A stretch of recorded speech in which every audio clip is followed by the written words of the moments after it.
আরামবাগের মুথাডাঙ্গা থেকে গোথানগামী একটি বাসের সাথে ডিসিএম গাড়ির ধাক্কায় মর্মান্তিকভাবে জখম হলো এক মহিলা। এই ঘটনায় এলাকায় ব্যাপক চাঞ্চল্য ছড়িয়ে পড়ে বৃহস্পতিবার বিকেলে। ঘটনাটি ঘটেছে মুথাডাঙ্গা হসপিটাল মোড় সংলগ্ন এলাকায়। খবর পেয়ে ঘটনাস্থলে গিয়ে পৌঁছয় আরামবাগ থানার পুলিশ। আহত মহিলাকে উদ্ধার করে চিকিৎসার জন্য নিয়ে যায় আরামবাগ মেডিকেল কলেজ হাসপাতালে। আহতের বাড়ি মায়াপুর 1 নম্বর অঞ্চলের আদমবাদ গ্রামে। পাশাপাশি কয়েকজনও চোট পেয়েছে। ঘটনা প্রসঙ্গে স্থানীয় এক ব্যক্তি শাহাবুদ্দিন মণ্ডল জানান, ডিসিএম গাড়িটি ধাক্কা মেরে এই চম্পট দেয়। স্থানীয় সূত্রে এমনটাই জানা গেছে, আরামবাগ থেকে গোতানের বাস আসছিল। একই দিক থেকে একটি মুরগির গাড়ি যেটা বাসটিকে মেরে দিয়ে চলে যায়। বাসটি দাঁড়িয়ে যায়, এরপরই মেয়েটিকে হাত কেটে নিচে পড়ে যায়। হাসপাতালে নিয়ে যাওয়া হয়। 24 আওয়ার্স আরামবাগের রিপোর্ট।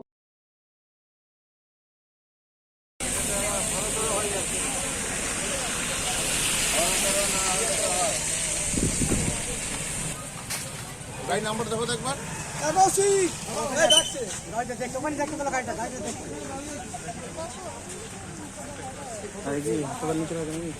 হ্যাঁ নিয়েছে।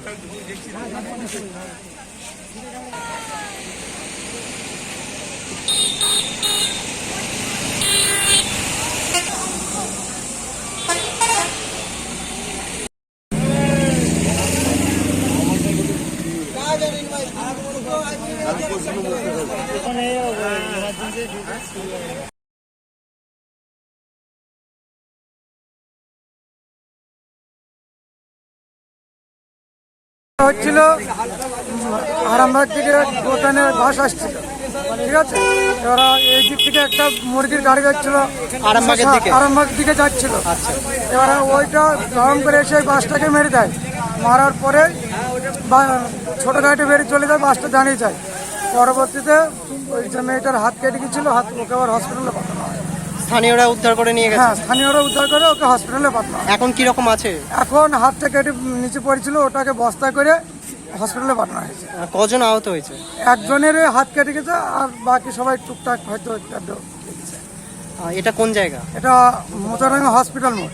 যে আহত হয়েছে তার বাড়ি কোথাও জানতে পেরেছেন? জানতে পেরেছি তার বাড়ি হচ্ছে আদমবাদ। তারা 3 জন ছিল বাসের মধ্যে। আরামবাগ থানায়? আরামবাগ থানা। আচ্ছা, আপনার নাম? আমার নাম শাহাবুদ্দিন মন্ডল। আর যেখানে ঘটনাটি ঘটেছে এটা হচ্ছে মুথাডাঙ্গা হসপিটাল মোড়। আরামবাগ গোতান বাস আসছিল, গোতান যাচ্ছিল আরামবাগ থেকে, একটা লরি কারখানা থেকে নিল। আরামবাগটা কোন দিকে? আরামবাগ থেকে কোন দিকে তার গোতানের বাসটা যাচ্ছিল? বাসটা যাচ্ছিল আর ওইদিকে না তার বাস আসছে, লরি এসে বাসটা থেকে মারলো। মুরগির গাড়ি, মেয়েটা হাত বাইরে বার করা ছিল, তার হাতটা পুরো কেটে রাস্তার মধ্যে পড়ে গেছে। একজনই আহত হয়েছে? হ্যাঁ, একজন আহত হয়েছে, বাকি 2 জন মেয়ে আছে সাথে। আর কিরকম অবস্থা? কিরকম অবস্থা? অবস্থা বলতে হাত তো পুরো খুলে পড়েছে, মেয়েটা অজ্ঞান হয়ে গেছে। তার সাথে 2 মেয়ে আছে, কাটাকাটি করছে। আমাদের এখানে গাড়ি ধরে মারুতি গাড়ি করে তাদেরকে তুলে আরামবাগ হসপিটালে পাঠানো হয়েছে। তার বাড়ি কোথাও জানতে পেরেছেন? এটা আদমাতে বলছে, শুনছি। কি নাম জানেন? না, নামও জানি না। আদমাতে বাড়ি শুনলাম, মেয়েটাকে সঙ্গে সঙ্গে তুলে গাড়িতে পাঠিয়ে দেওয়া হয়েছে। তার হাতটা বস্তায় করে দেওয়া হয়েছে গাড়িতে। এটা কোন জায়গা? এটা মুথাডাঙ্গা হসপিটাল মোড়। ঘটনাস্থলে পুলিশ এসেছে? হ্যাঁ, পুলিশ এসে করে চলে গেছে। স্থানীয়রা উদ্ধার করে নিয়ে গেছে। আপনার নাম? সন্তানের পরে মন বসছে না, প্রচুর পরিশ্রম করেও আপনি আশানুরূপ পারিশ্রমিক পাচ্ছেন না, যার ফলে আর্থিক সংকট আপনার জীবনে দুঃখ এবং চাপের ছায়া ফেলেছে। দিনার ভারে জর্জরিত স্বামী স্ত্রীর মধ্যে প্রতিনিয়ত ভুল বোঝাবুঝি বেড়েই চলেছে। নতুন বাড়ি কিনেছেন, কিন্তু সেই স্বপ্নের বাড়িটা যেন আরও দুর্ভোগ নিয়ে এসছে আপনার জীবনে। আপনি ভাবছেন সস্তায় পাওয়া বাড়িটা নেওয়াটাই কি সঠিক সিদ্ধান্ত ছিল?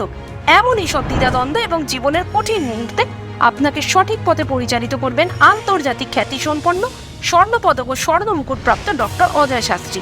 তিনি শুধু আপনাকে পথই দেখাবেন না, আপনার জীবনে সত্যিকারের সুখ, শান্তি, ঐশ্বর্য, অর্থ যেন সঠিক সময় আপনার কাছে পৌঁছে দেয়, সেই দায়িত্বও নেবেন। তাঁর অভিজ্ঞতা এবং জ্ঞানের আলোতে আপনার জীবন হয়ে উঠতে পারে নিরুদ্বেগ ও সমৃদ্ধির পথে ধাবমান। তাই আর দেরি নয়, স্ক্রিনে দেওয়া নাম্বারে এখনই ফোন করে ডক্টর অজয় শাস্ত্রীর সাথে যোগাযোগ করুন। কে জানেন, হয়তো একটিমাত্র ফোনই আপনার জীবনকে বদলে দিতে পারে।